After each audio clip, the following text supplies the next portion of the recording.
પણ જેને દુકાન મસ્ત ચલાવવી હોય, ટકા મસ્ત લાવવા હોય, એને એક આઈડિયા આપીને જઉં છું. જેને મસ્ત જીવવું હોય, મસ્ત ગાડી બારી અપ ટુ ડેટ, બહુ પૈસા, એનો એક રસ્તો છે, એકદમ સિમ્પલ રસ્તો છે, મફત છે. જે કરો તે બેસ્ટ કરો. સવાર ઉઠો ને, ભગવાનનું નામ લઈને જ ઉઠવાનું, મમ્મી પપ્પાને પગે લાગીને બ્રશ કરવાનો, નાહવા બેસવાનું, 2 ડોલ પાણી મસ્ત નાહવાનું, નાહવામાં જ ધ્યાન રાખવાનું, મોબાઈલ તો ચાલુ જ નહીં કરવાનું ભૂલથી. સવાર ઉઠે ત્યાંથી. હવે તો લોકો ઊંઘમાં આમ કરે. જે કરો તે બેસ્ટ કરો. 2 જોડી કપડા ઇસ્ત્રી કરીને મસ્ત પહેરવાના, અને મોજા તો ખાસ ધોઈને પહેરવાના. ઘણા તો બૂટ કાઢે ને મરેલો જીવતો થઈ જાય. બૂટ કાઢતો નહીં ભાઈ, તું બહુ થઈ ગયું. સ્કૂલ આવો, 11 વાગ્યાનો ટાઈમ હોય, 11:15 વાગે દોડીને પંક્ચર પડે, સાયકલ ફેંકીને સ્કૂલમાં આવી જવા. પિક્ચર જોવા જાઓ, સિસોટી માતા ના આવડે જવાનું જ નહીં. આ શું મોરારી બાપુની કથા છે, બમ ભમાઈને મારવાની કે કોઈ આયા છે લાગે ખંભાતના છોકરાઓ. બાપુ કોઈને આવડે છે કે નહીં લાગે? કોઈ છોકરાઓ કોઈ સિટી નથી આવડતી? અરે તમારું ક્યાં બાત, ક્યાં બાત. જે કરો તે બેસ્ટ કરો. કદી મારામારી નહીં કરવાની, ઝઘડા નહીં કરવાના. કોઈ આપણને સાયકલ ઠોકે, ગાડી ઠોકે તો માફી માંગવાની, સોરી કહેવાનું, અને પછી બી જો ગાળ બોલે તો પહેલો મુક્કો આપણે જ મારવાનો, એ બી જોરદાર મારો, ઠોકાઈ જાય. જે કરો તે સાહેબ લેક્ચર આપે, મસ્ત સ્કેચપેનથી લખે, ભલે સાહેબ કચરામાં ફેંકી, આપણે મસ્ત કરવાનું. કચરો વાળીએ મસ્ત વાળો. ક્લાસમાં બેઠા નથી જવું, રખડવા જવું, સ્કૂલ નથી આવું, રખડવા જઈએ, રખડવાનું, ટોપ પાળી પર ફરવાનું, ધાબા ઉપર ઝાડ પર ચડવાનું, ઓમલી પેપલી રમવાનું. પણ જે કરો તે બેસ્ટ કરો. મારામારી કરો એવી કરો, પ્રેમ કરો, જે કરો તે બેસ્ટ કરો. બેસ્ટ એટલે ઈશ્વર, એટલે ઐશ્વર્ય. 10,000 પગાર મળે ને, 1 લાખનું કામ કરવાનું, 90,000 ભગવાનના ત્યાં જમા થાય છે ને થાય છે. એક હોટલમાં હું 400 રૂપિયામાં વેઇટરની નોકરી કરતો હતો 3 વર્ષ. મારી હાથે જે વેઇટર હતા ને, હજી વેઇટર જ છે, પણ મેં શું કર્યું, બધું મસ્ત કર્યું. પેલા બધા બેહીને હું કામ જ કરે છું. અરે આપણે, મારી બા કે બેટા ભગવાનના CCTV કેમેરા ચાલુ જ છે. ઇસ્લામમાં તો ખબર છે કીધું, 2 ખભે 2 ફરિશ્તા, બધું લખે. જે કરો તે બેસ્ટ કરો. 10,000ની નોકરી હોય ને, 1 લાખનું કામ કરવાનું, કાં તો છોડી દેવાનું, પણ કામ ચોરી કરવાની. જે કરો તે બેસ્ટ કરો. અને જ્યારે ભગવાનને એ ખબર પડે કે આ માણસ સવારથી સાંજ સુધી બધું જ મસ્ત કરે છે, ત્યારે તમને એવી જગ્યાએ લઈ જાય જેને તમે નસીબ કહો છો. ધેટ ઇઝ કોલ્ડ લક. સખત મહેનત કરવાની, ઈમાનદારીથી, પ્રમાણિક. સાહેબ તમને એક વાત કહું, આ જે લોકો કરપ્શન કરે છે, ચોરીઓ કરે છે, જાહેરમાં એક વાત કહું, મેં ગુજરાતના એવા 70 લોકોનું લિસ્ટ બનાવ્યું છે જે જુદા જુદા ક્ષેત્રમાં છે. 2,000 કરોડ ચોર કંપનીઓ બનાવ્યા છે. સાહેબ એમની પત્ની મરી ગઈ, એકનો એક દીકરો મરી ગયો, છોકરીઓ ભાગી ગઈ, બધું અહીં છે બોસ. 1 રૂપિયો હરામનો લીધો ને, આપણી ઓલાદને પણ રોઈ રોઈને વ્યાજ સાથે ચૂકવવો પડશે, એનો કાયદો છે. આ જે લોકો કરપ્શન, ચોરીઓ, ભ્રષ્ટાચાર, ટેબલ નીચેથી, એમની તો પથારી ફરી જવાય, નર્કમાં જગ્યા નહીં મળે એમને. ભલે અહીંયા ફોકામ ભરતા, શું છે, બધું અહીં જ છે બોસ. ઉપર કશું નથી. અમેરિકાવાળા છે સુધી ફર્યા, કોઈ આવતું જ નથી, અહીંયા જ છે બધું. એકનો એક દીકરો મરી જાય, એનાથી મોટું દુઃખ શું હોઈ શકે? કરોડો રૂપિયા શું ધોઈ પીવાના? ઈમાનદારીથી સાહેબ પરીક્ષામાં બેટા 1 પૈસાની ચોરી નહીં કરવાની. ભલે નપાસ થઈશું ને તો ભગવાન કંઈક બીજો રસ્તો છે, ચોરી કરશે એટલે ઊંધા રસ્તે છે. ફાટક બંધ હોય તો નીચેથી નીકળી નહીં જવાનું, કેમ કે ભગવાને ફાટક કેમ બંધ કર્યા? કે તમારું મોત રોકવાનું છે, એટલે ઊભા રહેવાનું. નીચેથી જાવ એટલે આગળ જઈને શું થયું કે પહેરી ગયો. જે કરો તે બેસ્ટ કરો. મસ્ત કરવાનું, ખુશ રહીને કરવાનું, ક્વોલિટી વર્ક કરવાનું. ભણવું છે, ભણવું છે, રખડવું છે, રખડવું છે. જે કરો તે બેસ્ટ કરો તો ભગવાન તમને બધું જ આપશે. અને છેલ્લી વાત, 18 કલાકથી ઓછી મહેનત નહીં ચાલે.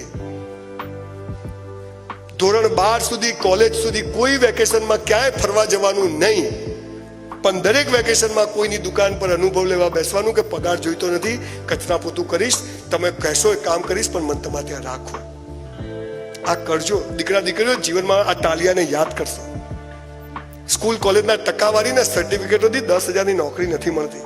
એન્જિનિયરો ને MBA કરેલા છોકરાઓ કોન્સ્ટેબલની નોકરીઓમાં લાગ્યા છે. હમણાં પેપરમાં વાંચ્યું છે. આ સમાજની સ્થિતિ છે. પણ જેને પોતાની જાતને તૈયાર કરી દીધી, ભગવાન એની પર ફૂલ વરસાવે છે કે આ મારી ઓરિજિનલ નોટ છે. ભલે ભરવામાં ડબ્બો હોય, માટે બીજી અવસ્થા કોના હાથમાં છે? ઈશ્વરના. આપણા હાથમાં શું છે? જે કરો તે બેસ્ટ. ત્રીજી અવસ્થા પ્રેમ થવો, લગ્ન થવા. હવે થોડું પીવું પડશે, ગંભીર મામલો છે થોડો. અમિતાભ બચ્ચન એક જગ્યાએ શૂટિંગ કરતો હતો, 54 ડિગ્રી રણમાં, પરસેવે રેપ જે એક નવો એક્ટર આવ્યો. સાહેબ આપકો ગરમી નહીં લગતી है? પેલો નવો આવ્યો તો હાય હાય વેરી હોટ. અમિતાભ બચ્ચન તો એટલી ગરમીમાં બેઠો બેઠો ડાયલોગ વાંચતો હતો. तो मैं पूछूं कि साहब आपको गर्मी नहीं लगती है? तो अमिताभ बच्चन ने શું કીધું ખબર છે? गर्मी के बारे में सोचता हूं तो लगती है, नहीं सोचता हूं तो नहीं लगती है. સમજી ગયા ને? ગરમી એનું કામ કરે, આપણે આપણું કામ કરવાનું. એ થાકે કે હું થાકું. ભગવાન તું જ્યાં લઈ જાય, જેમ લઈ જાય, તારી દરેક પરિસ્થિતિમાં ફરિયાદ કર્યા વગર જીવીશ. તું જખ મારીને બધું આપશે. તું જાય કે આ પાવર લાવી દો. કોઈ ફરિયાદ નહીં કરવાની. આટલી ફરિયાદો બંધ. જે થાય તે સારા માટે. ત્રીજી અવસ્થા છે પ્રેમ થવો, લગ્ન થવા, અવર સેક્સ્યુઅલ લાઈફ. સાહેબ જોઈન્ટ ફેમિલીમાં રહું છું. મારો ભાઈ 2001માં એક્સિડન્ટમાં ગુજરી ગયો. એની 2 દીકરીઓ, મારી 2 દીકરીઓ, 4 દીકરીઓનો બાપ છું. અહીંયા દીકરીઓ બેઠી છે. પણ સાચી વાત કહેવી જરૂરી છે. આ ત્રીજી અવસ્થા વિશે ભગવાને શું કહ્યું છે ખબર છે? અલ્લાહે શું કહ્યું છે? હે મનુષ્ય, તારા જન્મ સમયે તારો જીવન સાથી મેં નક્કી કરીને રાખ્યો છે. કૌંસમાં ફાફા મારવા નહીં. ક્યાં છો? ઠોકાઈ જશે. કોલેજ સ્કૂલના છોકરાઓ 10-10 રૂપિયાનું બેલેન્સ કરાવે ને હપ્તે હપ્તે પ્રેમ કર્યો. હેલો હેલો પૂરું પૂરું પૂરું. હવે કાલે આ પ્રેમ છે શું? આ સેક્સ છે શું? લગ્ન છે શું? કોઈ બોલતું જ નહીં. દીકરા દીકરીઓ તમને ખબર છે? એક વાત કહી દઉં, કાન ખોલીને સાંભળજો. મારો જીવન સાથી ઈશ્વરે નક્કી કરીને રાખ્યો છે. તમને મા બાપ નક્કી કરવાનો અધિકાર છે? તમને ભાઈ બહેન નક્કી કરવાનો અધિકાર છે? તો તમને જીવન સાથી પણ નક્કી કરવાનો અધિકાર ઈશ્વરે નથી આપ્યો. ક્યાં છો? આઈ લવ યુ. પણ પથારી કોને ફેરવી? આ હિન્દી પિક્ચરોએ. પિક્ચરો જોઈ જોઈને છોકરા છોકરી પ્રેમ કરતા શીખે છે. સાહેબ તમને એ ખબર પડી જાય કે મારો જીવન સાથી નક્કી છે, તો કોઈ છોકરા છોકરી આ કચરામાં પડે? મારો અધિકાર બી નથી, મને હક ભગવાને આપ્યો જ નથી. કરશો તો ઊંધા પડશો. પણ સમજ નથી. પિક્ચરોમાં કેવું થાય? છોકરી જતી હોય, છોકરો જતો હોય, ઘંટડીઓ વાગવા મળે, પ્રેમ થઈ જાય. બગીચામાં જાય, ગીતો ગાવાનું ચાલુ. ઝાડ પાછળ જાય, ગીતો ગાવાનું ચાલુ. સાહેબ હું ને મારી વાઈફ 50 વાર બગીચામાં ગયા, એક ગીત યાદ ના આવ્યું. બોલો. હું સાલા આને આવે, આપણને કેમ નહીં આવતું? પર્વતો સે આજ મેં ટકરા ગયા. અલા ભાઈ જોઈને હેડીએ. અને પેલા જૂના જમાનાના કાકાઓ તો પેલું એક ગીત ગાતા ખબર છે?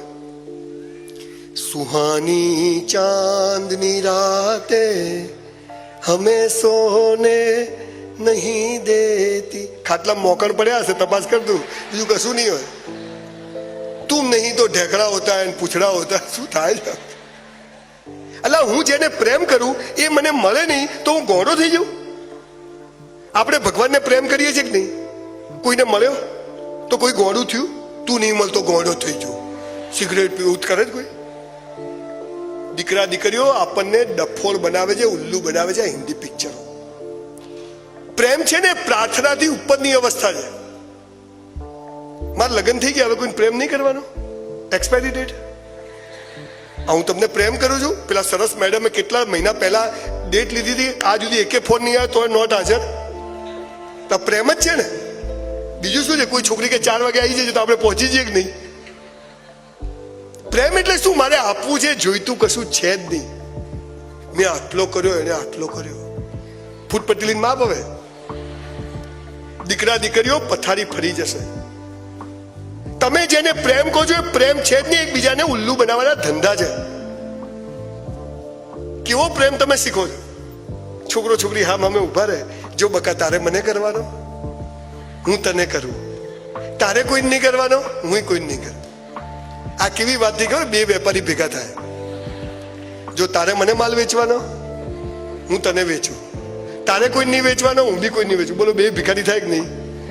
આ પિક્ચર શરૂ થાય, છોકરા છોકરી મળે, પ્રેમ થઈ જાય, બગીચામાં ગીતો ગાય. ઇન્ટરવેલ પહેલા છોકરીના પપ્પાને ખબર પડે આને કઈ ચક્કર છે. કહા જા રહી હો? મુझे जाने दो. નહીં. ઇન્ટરવેલ. ઘણા તો પોપકોર્ન કાનમાં જતી રહ્યો. ટેન્શનમાં છે કે હવે શું થશે. ઇન્ટરવેલ પછી છોકરીના પપ્પા છોકરીને લઈને અમેરિકા. ખંભાતમાં રહેવું જ નથી. છોકરાને ખબર પડે પેલી ગઈ છોકરો અમેરિકા. નરેન્દ્રભાઈને વિઝા ના મળે, આમને ઓન એરાઇવલ મળી જાય, હાલા ઉતરે ને વિઝા મળી જાય. ત્યાં પાછો પ્રેમ થાય, મેં લઈને આવું, ઢેકડા પૂછડા બધું ચાલે. એવામાં છોકરીના પપ્પાને ખબર પડે કે નલાયક વીરુ યહાં ભી આ ગયા. છોકરા જમાઈનું નામ હોય વીરુ, વીરુ જ કહેવાય ને. અને જમાઈને શું કહેવાય? પ્રેમી વીરુ જ કહેવાય ને. એટલે છોકરીનો જે પ્રેમી હોય એને જમાઈ જ કહેવાય ને.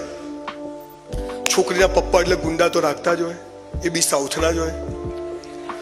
વીરુને ઉઠાવે, લઈ જાય જંગલમાં અને એવો મારે જમાઈને.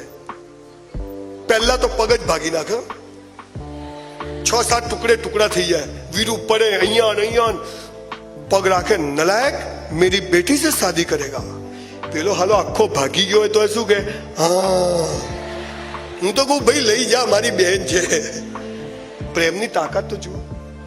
એવો મારે, એવા છોકરીને ઘરે ખબર પડે કે મારા પપ્પા વીરુને મારે છે. છોકરી ઘરમાંથી દોડે, સ્લો મોસમમાં દોડે હાલ્યો, અને એને ખબર જ હોય ક્યાં મારે, પાછી ત્યાં જ જાય. દૂરથી બૂમ પાડે, વીરુ મુજે લે જાઓ. અને ભાઈ વીરુને માતાજી આવે. વીરુ ઉભો થઈ જાય, ફ્રેક્ચર રેડી. હલા નટ બોલ કશું નહીં. દૈવિક શક્તિ પ્રેમની. 4 આ બાજુ 4 આ બાજુ. હાજો હોય ના મારી કે ફ્રેક્ચર થયા પછી બધા જ માર નાખે. પ્રેમની